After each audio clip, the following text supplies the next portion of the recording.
And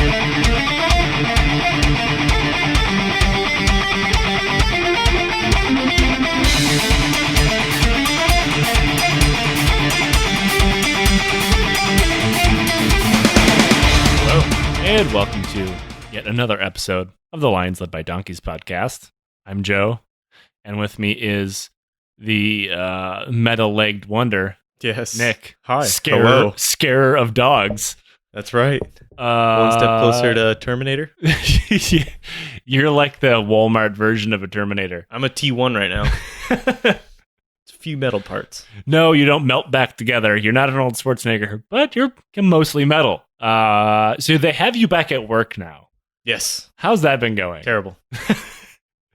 I still do stuff. It's weird that like someone that does not have full functioning legs is still forced to go back to work at the full capacity they expect anybody else to do. It's almost like the army doesn't care about you. You don't have to comment on that. I believe that's illegal. But today we are talking about part 1 of the Anglo-Zulu War. Now, this was not originally going to be a two-parter, which it will be a two-parter. It was originally going to be an episode on 2 major battles of the war. We have a dry erase board, which I think we've had since day 1 of this podcast, yes, where we listed countless battles that we plan on covering. A lot of those we've covered. Some of them we haven't, but the first one on there is a battle involved in this war, the Battle of Isandlwana, whichever. I've heard it pronounced both ways. I believe Islawanda is correct. And Rorke's Drift. We'll be covering both of those. But as we've gotten better at this whole thing, we've learned that you kind of have to tell why the fuck this battle happened. Yeah, I don't know anything. Which in turn led us... I've seen Zulu. We will be talking a lot about Zulu. And the reason for that is if you ask anybody about these battles, they almost will, within 10 minutes, talk about Zulu. It's not a bad movie. I mean, it's not an accurate movie. It worked. It's a good movie for its time. It's like watching a movie from the 50s and expecting it to be accurate about World War II. Or expecting any movie about white people invading Africa being accurate at all. Now, if there's one thing that we love about this show, it is roasting the British Empire. I think the last episode that we did was a full-on British roast battle. Was their magnificent retreat from Kabul during the Anglo-Afghan War. You know what? We've been on this Soviet train for a while. We really have. It's been a couple months. So you know what? Good. Yeah, I mean, I like this. If there's a punching bag that history has of fuck-ups, it's...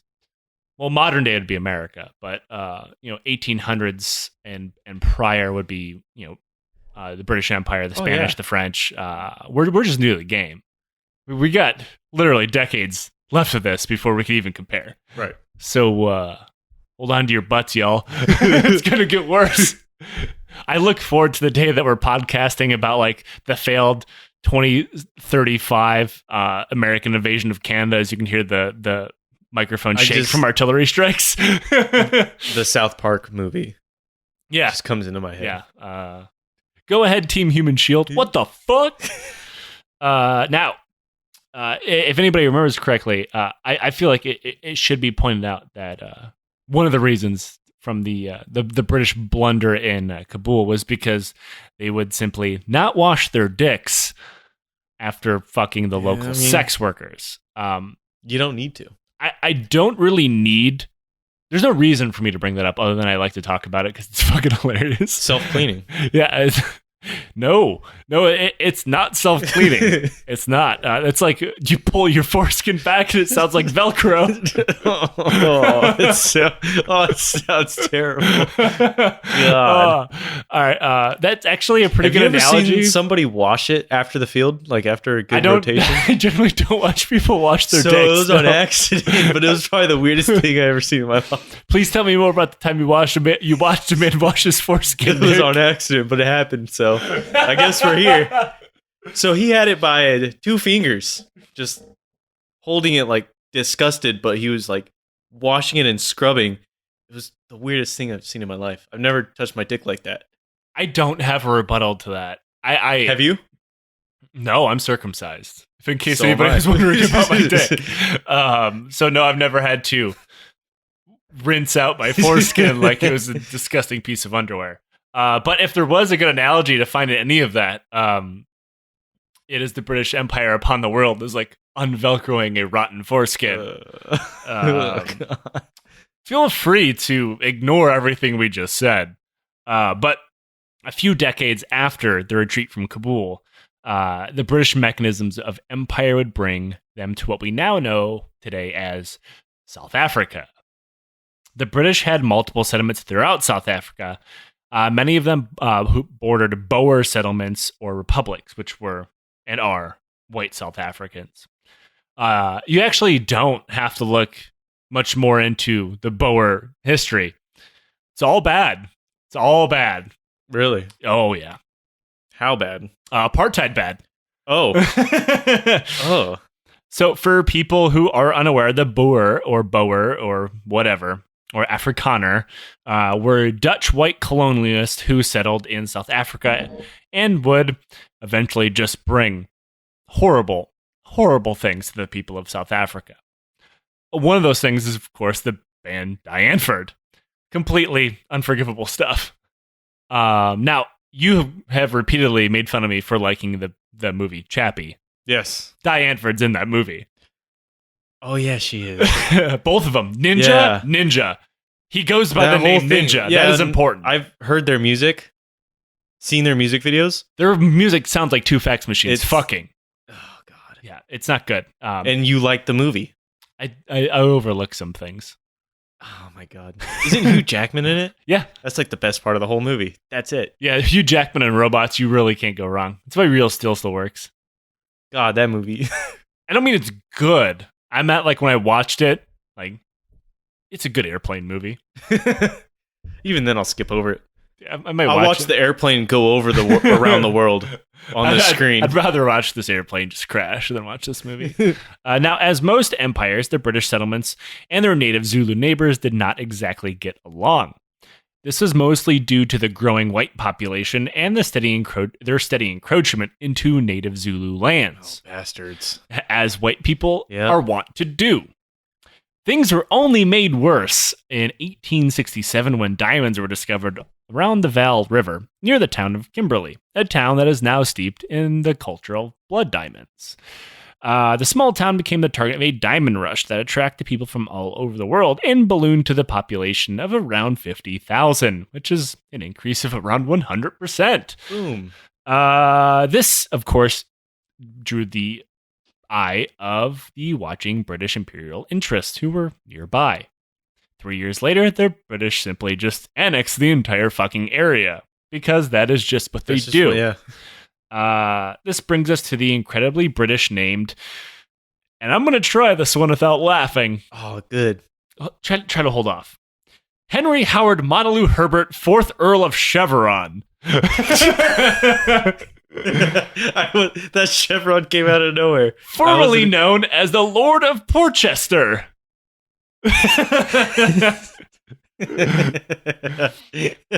I swear to God, half these people are just walking top hats and monocles.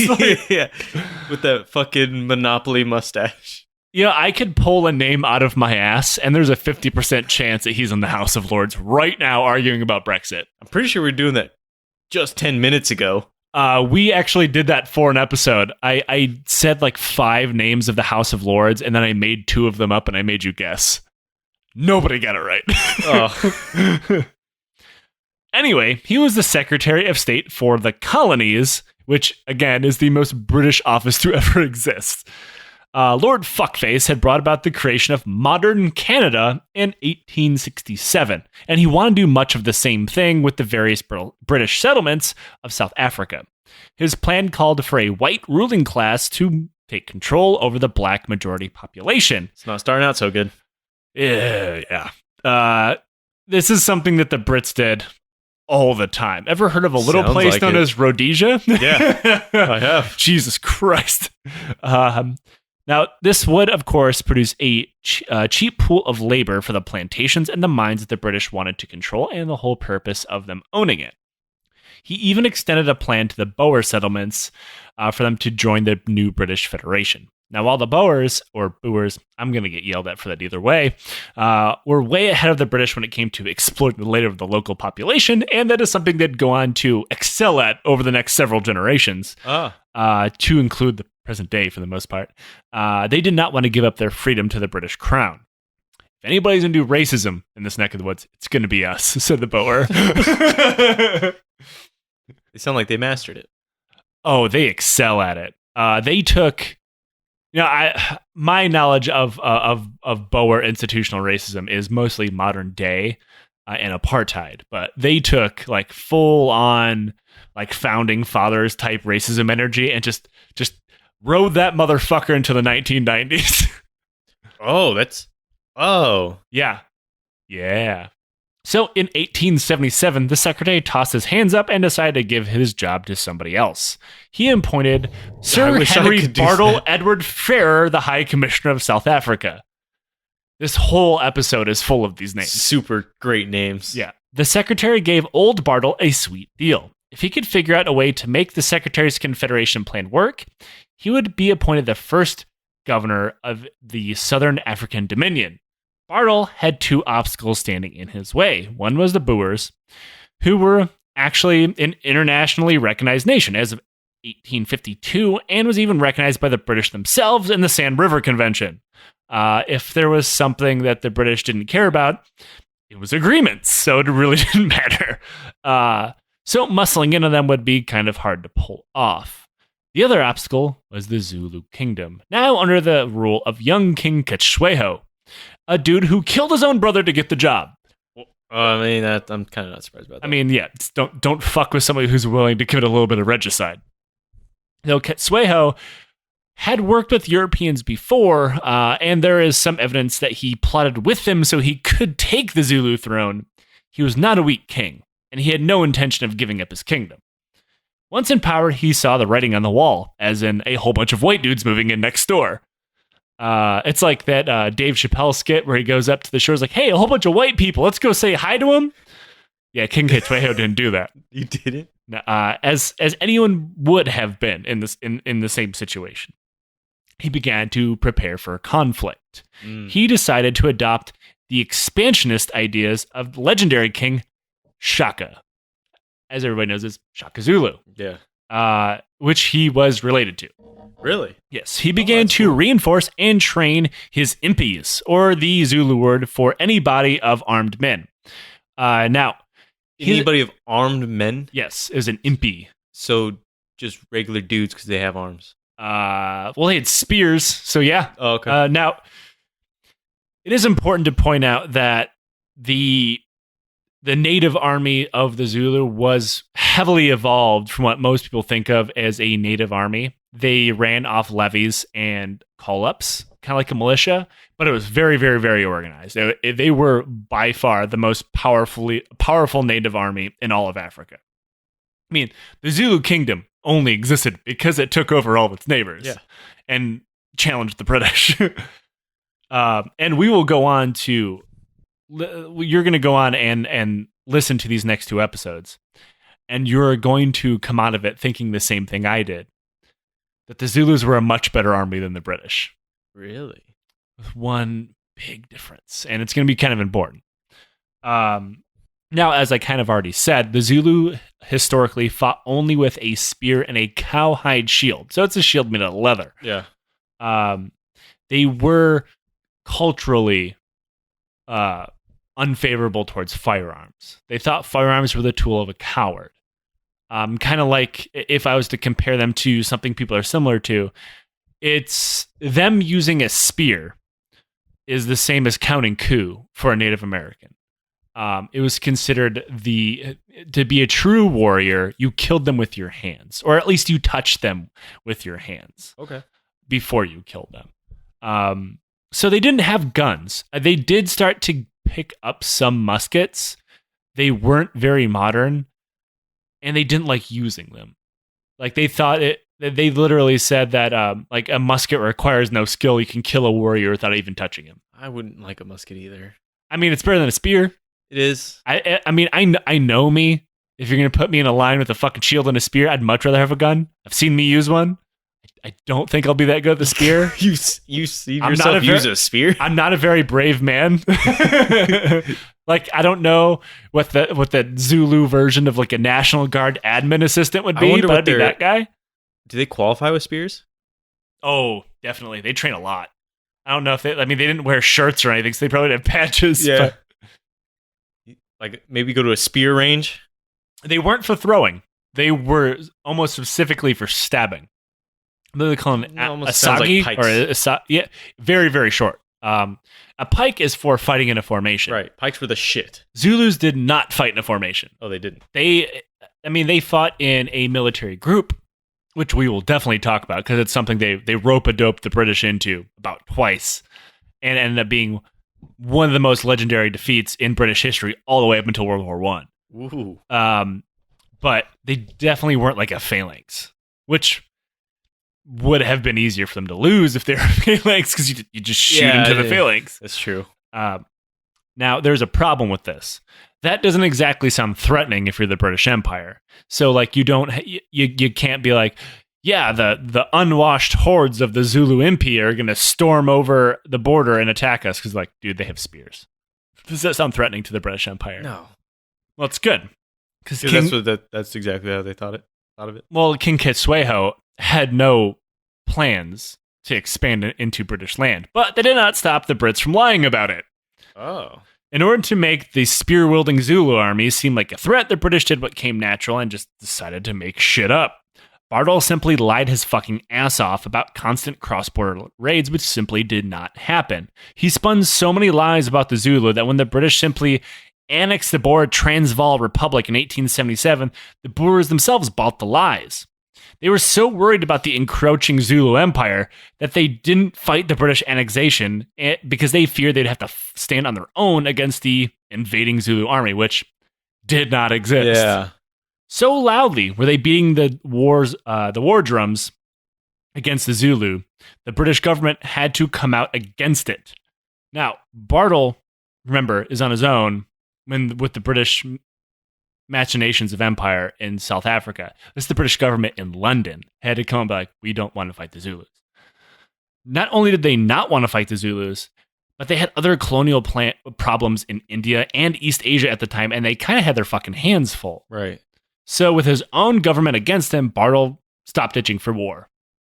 And that's the end of the series. Thank you for tuning in. Of course he fucking didn't. He just would force the Zulu to go to war against him, whether they liked it or not. What do you fucking do?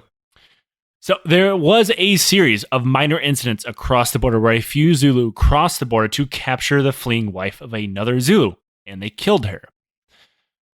While this is a really shitty thing to do, it was in accordance with the Zulu law. Now, I only dabble in Zulu law. Yeah. But, I mean, this is probably all on the level. And King Ketsueho said as much. He said, I apologize for crossing the border, but we were enforcing Zulu law. Had to be done. Yeah. Don't kill wives. Did they kill her with a spear? Yeah. They did. Totally on brand. That's cool. At least they stick to it. Now, Bartle acted like this is an absolute outrage, despite the fact that the British government never cared for the plight of an African refugee before or since. It was just his excuse. This includes up to the present day. That's true. They deported multiple British subjects who happen to be of African descent, like 10 years ago. Oh. Yeah. And also Jamaican. So, yeah. Racism Island. Yeah. Fuck. Now, Ketsueho apologized for the cross-border incident, said it would not happen again. The British lieutenant governor penned a letter to him in the form of a request that the Zulus surrender the culprits that had crossed the border to kill the wife. Now, I will say this sounds kind of okay. Like, if you're attempting to save your empire from war, like, am I going to give up these 4 dudes, or am I going to go to war against the British Empire? It's not right, but like, it's a decent cop out. Give up the shitty dudes? Yeah, like, give up the guy who spear stabbed their wives to death? Yeah, I mean. Now, Bartle changed the wording of the letter to read as a strongly worded demand while simultaneously asking for more soldiers to deploy to South Africa.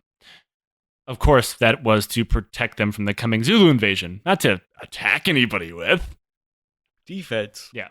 Now, it should be noted that the lieutenant governor, the letter to Kitsueho was a little more of a suggestion.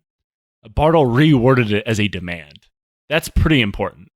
The lieutenant governor was like, things would be square with us if you gave these dudes up. Bartle's like, give these motherfuckers up, or you're going to have problems. And dispatches sent to Bartle over the course of the next 3 months, the governor gave Bartle everything he wanted while reminding him that the soldiers were only for self-defense. And, quote, it is not for the desire of Her Majesty's government to furnish the means of a campaign of invasion and conquest. About that. Yeah. Now, remember, I said Bartle was going to force Kitsueho into war. Right. With that in mind, Bartle called a meeting between the regional British leadership and representatives of the Zulu King. Once at the meeting, Bartle issued the Zulu government with a 13-point ultimatum. Now, number 1. Oh, you have all 13. Oh, I do. They're all bad. Surrender of Sihaio's 3 sons and the brother that they tried in the Natal courts. That was his cousin. That's the king's cousin. He's asking for him to give up his extended family to probably be executed. Right. Number 2, payment of the fine of 500 head of cattle for the outrages committed by the above and for Kitsueho's delay in complying with the request of the Natal government and the surrender of the offenders. Now, the Natal government is the government of British South Africa.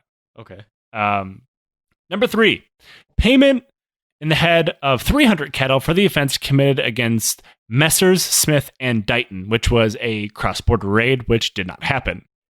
They were a group of traders that was attacked by African bandits, and they just blamed on the Zulus. There's no proof that the Zulus did it. They're just like, they're black, they must be Zulus. Number 4, surrender of the Swazi chief Umbalini and others named hereafter to be tried in the Transvaal courts. Now, the Swazis and the Boers did have problems, mostly for the Boers encroaching in on their land. They wanted a sovereign leader to be given up to a foreign court. Number 5, observance of the coronation promises. Number 6, that the Zulu army be disbanded and the men allowed to go home. What? They had no standing army. They were a militia. Men always went home. The problem was they want them to disband so the British could invade. Number 7, that the Zulu military system be discontinued and other military regulations adopted to be decided upon after the consultation with the Great Council and British representatives. They wanted to put their army in control of the British government. Yeah. Number 8, that every man, when he comes to a man's estate, be free to marry. They wanted to breed the Zulu out of them. Number 9, all missionaries and their converts, who, until 1877, lived in Zululand, shall be allowed to return and reoccupy their stations. It was conquest by religion. This is something that is really, really common. Some governments who did not want to just send boats full of soldiers places would simply send missionaries. Right. This is how the French took over Vietnam. They sent in tons of missionaries. The missionaries would eventually get attacked for, spouting heresy against the local religion. The government those missionaries would come from be like, you're attacking our citizens, we're sending soldiers. Yeah, that's how colonialism happens, guys. That was Catholicism in Vietnam. Mm-hmm. Number 10, all such missionaries shall be allowed to teach any Zulu if he chooses, and any Zulu shall be free to listen to their teaching. You will allow yourselves to be taken over. Number 11, a British agent shall be allowed to reside within Zululand, who will see that the above provisions are carried out and will be known as a resident. You're going to allow Brits to move into your kingdom and take it over. Number 12, all disputes which a European is concerned shall be heard by the king in public and in the presence of that resident. They effectively give him diplomatic immunity. Number 13, no sentence of expulsion from Zululand will be carried out until it's been approved by the resident. Now he's in charge. That one British guy is now in charge. Now, that was a lot of words for we're going to war. Yeah, accepting this ultimatum would make Kitsueho little more than a British puppet with no military at his disposal to protect himself. It's very clear from the second it was issued, it would never be accepted. Bartle knew this because he already had the army under his command of Lord Chelmsford to march for the Zulu border. While this is all going on, the army is already being dispatched. Now, I've heard this pronounced That Chelmsford and bastard. Chelmsford. So I'm going to go with Chelmsford because I'm American and I'm dumb. I wouldn't even go for Chelmsford. Yeah. Now, on January 11th, 1879, Chelmsford's army of 5,000 men invaded the Zulu Empire. Chelmsford thought virtually nothing of his enemies, saying, quote, I shall strive to be in a position to show them how hopelessly inferior they are to us as a fighting power. He was so sure of his victory that he was worried that the Zulu armies would not stand up and fight him. Really? Yeah. But why would you think that a army full of black people with spears is your equal?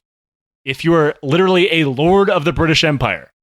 If you're that much of an asshole, I guess. Now, while these were redcoats, because that had not yet passed, these are not the musket-wielding legions that most people think they think they are as the British imperial system. Like they're not the shitty brown bess wielding redcoats that we think of. Right. They were armed with modern cannons and Martini Henry trapdoor rifles. Oh, those aren't the ones from the Patriot? While a single-shot rifle, it would allow the soldier to fire as fast as he could, put individual rounds into the rifle to the tune of about 10 to 12 rounds per I would minute. totally buy a Martini Henry. Now, I don't know a lot about that rifle, except the research I had to do for this episode and Battlefield 1. That now, was most of the research. Now, if Battlefield 1 is to be trusted, this motherfucker is the best rifle in the world. Now, compare that with having to run up to someone and shank them with a spear. It's pretty goddamn revolutionary. So, full of self-confidence, the British Army moved on and quickly realized they had underestimated everything. They got spear bayonets, too. A knife under the bottom of their bayonet. The British had no good maps of the area. Instead, they relied on native members of their army, of which they had about 2,500. Now, these are natives from Natal, not Zululand. The problem, of course, was these guys were not from the area. Yeah. The Brits went full racist. You look like them. Yeah, they went full racist, just like, well, you're African. I don't see the difference. Yeah. So they made their march over incredibly rough terrain that slowed them down to a crawl. But none of that mattered. The Brits were dumb, but they were used to fighting natives who relied on levied armies. They planned their invasion for the harvest season, so the vast majority of military-age males would be off working the land. That would be true if the Brits knew anything about Zulu culture or customs. Those fucking idiots. Many African cultures called their warriors home for harvest, but the Zulus did not. Really? The first fruit ceremony Zulus knew. held in the Zulu capital of Ulundi was actually the exact opposite of what the Brits thought it was. It was required for all warriors to report to their regimental barracks, not the fields, meaning the British invaded at literally the worst time they possibly could. I see Admiral Akbar. If I remember correctly, the Admiral Akbar saying it's a trap. Oh, fuck, we had that, was too. the cover for the Kabul retreat episode. I think so. Yeah. So it applies. So when the Zulu king got word of the invasion, he dispatched 24,000 of his warriors with the orders to march slowly, attack at dawn, and eat up the red soldiers. I should point out now... No. I should point out now that the Zulu version of a slow march was covering 50 fucking miles in 5 days. I'd hate to see And their bare fast feet. march. Carrying no supplies with them. What's their fast march? I assume a dead sprint. Death. They did not carry any supplies with them other than like some snacks. Very little water. They have Cliff Bars? What kind of snacks do they carry? Pop-Tarts and Rippets? Yeah. It was like nuts and berries and shit. Yeah. All right. Water buffalo. In comparison, the British managed 9 miles in 10 days. Oh, fucking idiots. They finally said fuck it and decided to set up a camp at a little place known as Islawanda on January 20th. Once there, they did not entrench or build any defensive works whatsoever. Don't need it. Why would they? They're only fighting Zulu. Yeah. Even the smallest amount of defensive preparation, such as circling the wagons, which is known as a logger, was not done. That's what I take every morning. Chelmsford didn't bother to do any of this, despite the fact it was literally word for word out of the British regulation at the time. He simply thought it would take too long and they weren't going to be there long enough for it to matter. Once his camp was set up, Chelmsford sent out 2 native battalions to scout up ahead of camp to just act as Team Human Shield. Effectively, like, if you see anything move, let us know. They quickly found elements of the Zulu unit and reporting back to camp. Chelmsford thought this was a small group of Zulu and had to be a vanguard of some kind of main enemy force, and did the one thing you never do: split your army. Yes. Splitting your army to chase after someone is like running up the stairs away from a serial killer in a movie. When the front door is right there. I cannot help but scream, what the fuck are you doing? So 2,500 soldiers were ordered to give chase to that small unit of Zulus. Makes sense. Now, remember, Chelmsford is worried that the Zulus would not fight him in open battle, so this detachment was meant to meet them in open battle. He left behind 5 companies of around 70 to 80 men apiece to guard the camp with 2 cannons between them. Just keep trying to remember that the area they have to defend has no fighting positions whatsoever. Right. It's just a group of fucking tents out in the sand. Chelmsford left his camp in the charge of Brevet Lieutenant Colonel Henry Pauline. Unfortunately for about 1,300 British and native soldiers, he happened to be a supply clerk with no frontline command experience. Don't need it against the Zulus. You ready for me to say it? Yeah. It gets worse. British scouts were reporting back to the camp about a group of thousands of Zulu warriors being sighted, literally sprinting towards them. How did he report it? They ran back. So, like, you can imagine just trying to outrun them. I mean, imagine the time difference. Like, oh, I found a group of 5,000 Zulu warriors 2 miles out. Okay, well, you had to run 2 miles here to tell me that. Oh dear God, they're right outside. It quickly became clear that the Chelmsford army had been totally and completely outmaneuvered. As he split his forces out from the camp, the Zulu just moved in around him, not wanting to fight him, leaving Chelmsford wandering around in circles, just wondering where the fuck the Zulus were, all while they were preparing to attack the camp behind him that he was supposed to be in command of.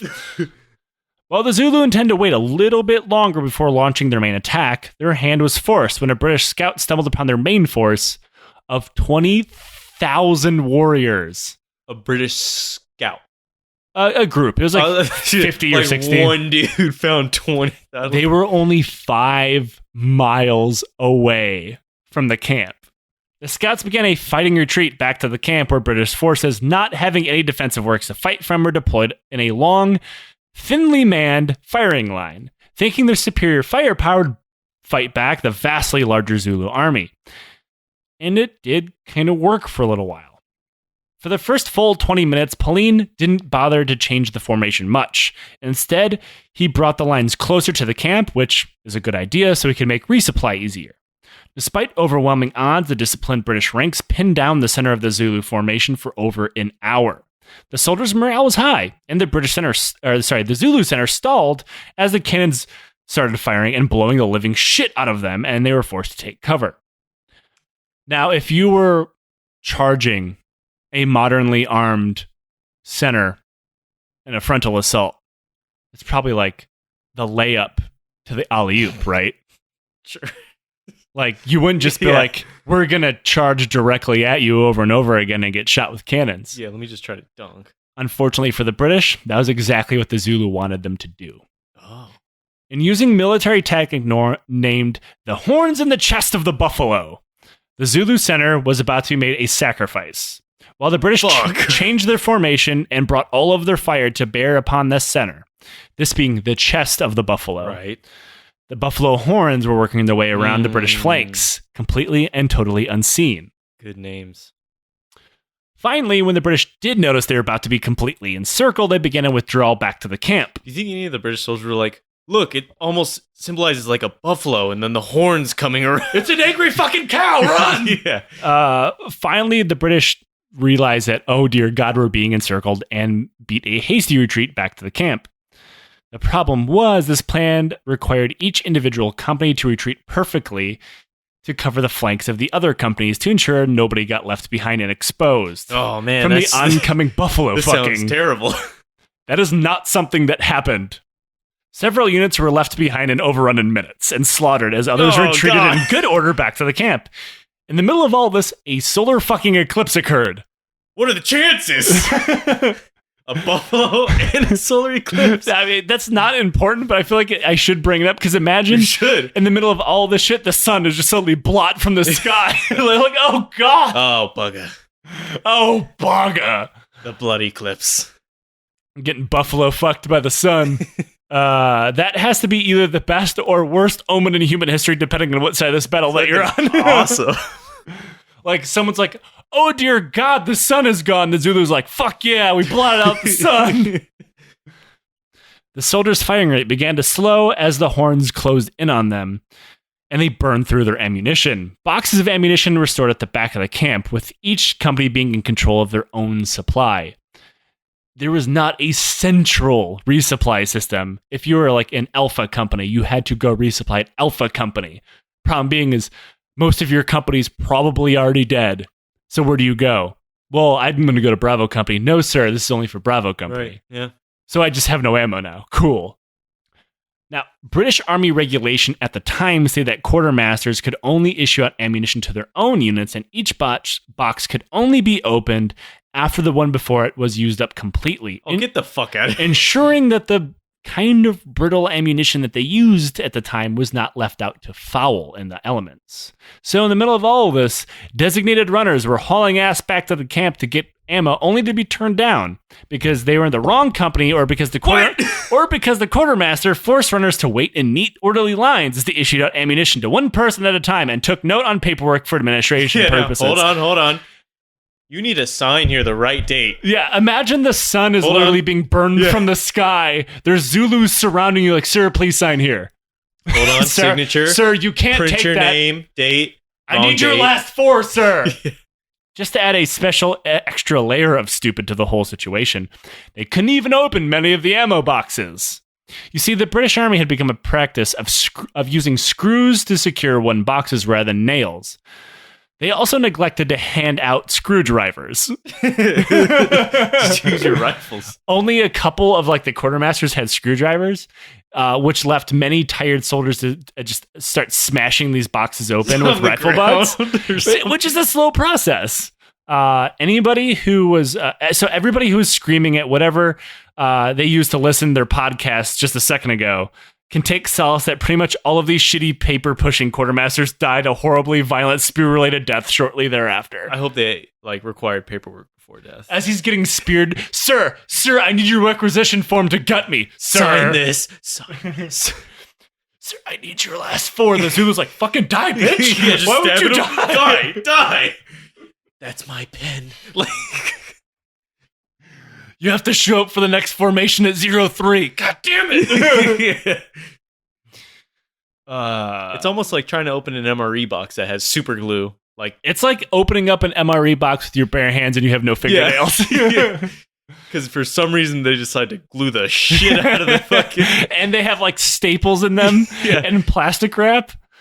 So it was around this time that the British began to fail at organized resistance. Command and control broke down completely, lines fell apart, and soldiers began to run out of ammunition. The disciplined, orderly ranks of fire were gone as soldiers randomly grouped up to fight in desperate last stands all around the camp in small groups. The most disciplined one there? The quartermaster. He's just sitting in the back of his fucking wagon screaming at people for signatures as he's lit on fire. Holding his ground. These groups were as small as 2 or 3 people and as large as an entire battalion. Fuck. And just like knowing they're gonna die, forming a square. But the battalion won't let the 2 or 3 people. You're not in the right battalion. You can't come in. Like, imagine being the guy in the middle of the formation with the wagon. Like, sorry, this is Delta troops ammunition. This is just a random square of soldiers. I simply cannot give you the Yeah. We're gonna die. Well, you're not in Delta What kind of extended bureaucracy school do you go to be a quartermaster in the British Army? I don't know. I think you just have to hate everybody. Yeah, you like any other quartermaster, you have to make everybody just feel miserable. A Zulu account talks about a company forming a square and fighting to the death. Members of the colonial cavalry, who could have very easily ran for their lives as they had horses, were still alive, dismounted, and fought alongside Lieutenant Colonel Durnford in a last stand. Idiots. Yeah, they definitely should have ran. Some soldiers fought for their lives back to back, fending off thousands of Zulu warriors with rifle butt and bayonet. Other Zulu account tells the story of a single Irish soldier of the 24th Regiment fighting off wave of Zulu warriors dual-wielding rifle-mounted bayonets in an attempt to protect the general's Union Jack flag. What? These efforts were, of course, rewarded with copious amounts of spear wounds and death. Oh, God. Spear wounds sound terrible. It has to be, like, you're not going to die with one stab. No. But, oh, got me again. Ha, ha, ha. Oh, fuck, that sucked. Bugger. I'm bleeding out. It's like the scene from Scream where the guy stabs himself. I'm getting awfully fucking woozy here, man. I'm also imagining Ace Ventura as well. Oh, he gets the spears in the legs. He's like, throw me another. You speak what you do? Now just imagine a screaming, probably drunk Irish soldier dual-wielding what is amounted to a rifle spear, fighting hundreds of people all at once. You know he's calling them every name in the Irish dictionary, which is only the word cunt. Just, as he's just getting juiced with spears. 2 officers, a Lieutenant Melville and a Lieutenant Coghill, of course that's what their name was, attempted to protect the Queen's color of their regiment. For people unsure of what that means, it is a flag. They grabbed a flag, jumped on their horses, and rode off before being killed while attempting to cross a nearby river. In case anybody was concerned, the flag washed up a few miles downriver, because the Zulus didn't give a fuck about people's colors. Because why would they? It's a flag. These 2 were made into heroes for giving their lives for a bit of stupid fucking cloth, even though other officers questioned why the hell 2 officers were running away from battle to protect the flag while other soldiers were still fighting for their lives. Definitely, I have a good reason for it. Despite accusations of obvious cowardice, the 2 were posthumously awarded the Victoria Cross, the highest award their lovely queen could offer their bodies. Nice. Now, as we've talked about before, armies of this era had a large numbers of hangers-on. Civilians who sold goods or did services for the army, whatever. Well, this army is no different, and the Zulus knew it. The Zulu warriors were ordered to ignore the people in black jackets. That was the normal wear and attire of a civilian in an army camp. Fuck, I'm keeping a black jacket on me. This had the side effect of allowing a few British officers to escape a full face of spears. Some officers' patrol uniforms were dark blue, and a quick glance would make them look black. And some warriors did not notice the difference. This is how 5 officers managed to survive the massacre. I want to see like a thread count Zulu warrior that goes up to the jacket and just like strokes it with the back of his hand. Yeah. Sir, this is only 1,000. Come here so I can spear you. Yeah. Get ready to get fucking speared. One of the last people to die was the incredibly overweight native commander named, oh boy, Gabangolier. I did not pronounce that right. He was given up. How was he the last one? He was fat and did not fight while everybody else fought. So he's in the back of the wagon? Pretty much. And after the fighting was over, he quickly was given up by his carrier boys. Now they got to carry him. Yes, quite literally, yes. Now, the carrier boys were trying to save their lives. They were working for the British and their native contingent and decided, like, well, if we give them the native officer, they'll let us live. They all died. They all were immediately executed for being traitors. No quarter was given to anyone, and then when the smoke cleared, 1,300 of the 1,700 soldiers were dead. It's a lot. If you're wondering where Lord Chelmsford was while his entire army was being massacred, well, he was doing nothing. He's out doing maneuvers. Still out looking for what he swore to fucking God was the main Zulu army, despite the fact that 20 goddamn thousand of them had been behind him the whole time. That's fucking terrible. While all this is going on, or while organized resistance was ongoing, he had received numerous messages from runners about the situation back at the camp. These messages grew in desperation as the battle wore on, all the way up until George Hamilton sent Brown a message that read, quote, "For God's sake, come back, the camp is surrounded." What do you think he did? I imagine he's still doing maneuvers going like, no, yeah, he didn't go back to the camp. I don't think they're out here. At one point, a unit simply said, "Fuck it, I can't do this anymore," and immediately beat a retreat back towards the camp all on their own without orders. They were forced to stop when Chelmsford demanded they return at once, or their officers faced the consequences. if he just would have kept going, he wouldn't have had to worry about it because he just would have died. Yeah. There's no consequences to be had. They only made it about 2 miles, but somehow they were the closest any British unit would come to sending help. That kind of blows. By the time he finally decided the situation called for him to act, it was 3:30 p.m., a full 2 hours after he received a letter begging for him to return. By the time he got off his ass, the camp had been taken, and all the men he left behind were dead. Rupert Longsdale, one of the 5 surviving officers who happened to escape because of the color of his jacket, found Chelmsford and reported to him what had happened. A shocked Chelmsford responded, quote, "I left 1,000 men to guard the camp." They're all dead. They're all dead because you're fucking stupid. What was left of Chelmsford Army camped nearby at what became a mass grave for thousands of people before withdrawing the next morning to Rorke's Drift. And that is where we'll pick up next week. What a cliffhanger, first of all. Now, it needs to be said, because we would be not us if we didn't point out what people consider war crimes. And that is the disfigurement of British dead at Islawanda. That is not what happened. Now, the British were, let's say, manhandled after death. And there's a reason for that. There was a Zulu ceremony known as the washing of the spears. That was when they stabbed... they got bloody spears. Yeah. Now, gotta wash them. They stabbed the dead bodies of their fallen enemies in the stomach. That was not to disfigure their corpses. That was to release the gases that their stomachs held, so they did not explode in the African heat. Because remember, they fucking live there. They don't want to smell that shit. Yeah. But when are they going to wash their spears? I mean, that's what they washed them in. This was the sweet cool. Gut juice. Now, is it right? I don't know. There's a difference between, carving shit into bodies, which Native Americans did do.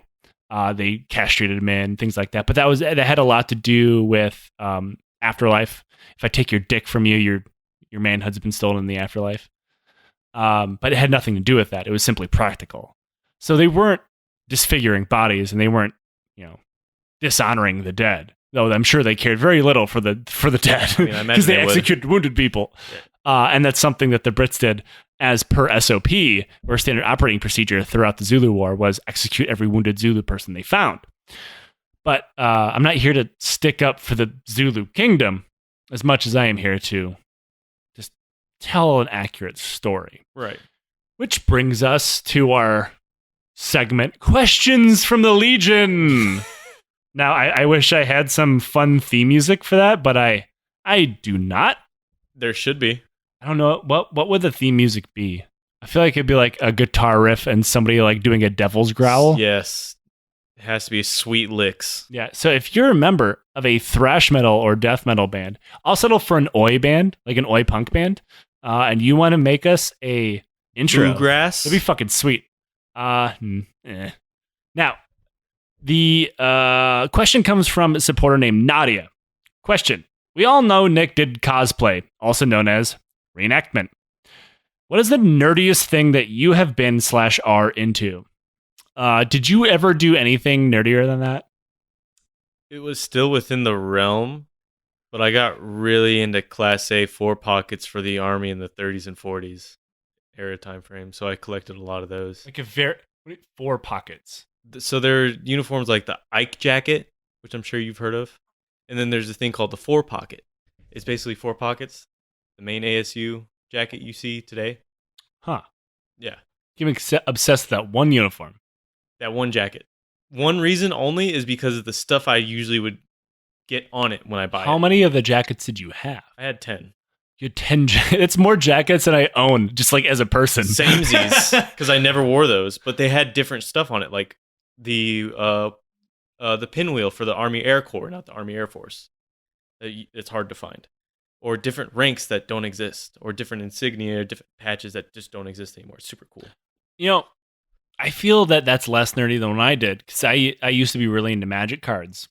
I played Magic cards through elementary, middle, and like the first 2 years of high school. I went to the local card store and competed, which smelled as bad as you probably think it does.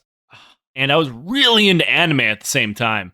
I mean, I still watch anime from time to time, but I don't qualify as a weeb, I don't think, but I gave you my Crunchyroll. yeah, we share a Crunchyroll subscription. Yeah. That's how you know our relationship has reached the next level. Pretty much. But yeah, I definitely had well over, I don't know, 500 magic cards at one point. Nice. I don't remember why I stopped, except like all the people I played with moved away. And I mean, like, magic cards is one of those things that, like, I don't think that the thing itself is necessarily geeky, because like there's nothing more nerdy about playing magic cards is like playing Final Fantasy games, which I absolutely love. Except like the people, which are gross. Like there's a stereotypical magic card guy at a game shop that smells like he has never owned a fucking deodorant stick in his life, and his ass crack is hanging out of his jeans. Like, that's a stereotype for a reason. And I was, 10 through 14, 15 at this time. Right. And even then, I was like, this is kind of gross. That's why I always say, like, whenever somebody's better than me at video games, I just say they're sweaty. That just reminds me of that. Oh, the musty gamer. Yeah. Now, thank you for tuning in for part 1 of the Anglo-Zulu War. If you think what we do is worth $1, you can throw it to us on Patreon, where you get access to a lot of stuff now. The list keeps growing, actually. Now you could ask questions. Yeah, the Hell of a Way Lines Led by Donkeys communal Discord. You get access to episodes early. You get access to one more episode a month where we talk about pop culture, video games, movies, comic books, anything to do with military history. Porn. No? Not that yet. Oh, boy. Now, if you give as little as $1, you can ask a question on Patreon.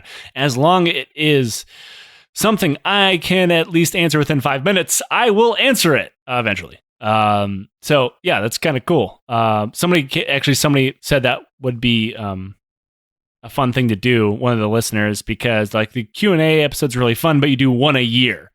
So like, and not everybody wants to ask like deep historical questions that takes us 20 minutes to explain. Sometimes I just want to do a marry, fuck, kill. I'm like, okay. Yeah.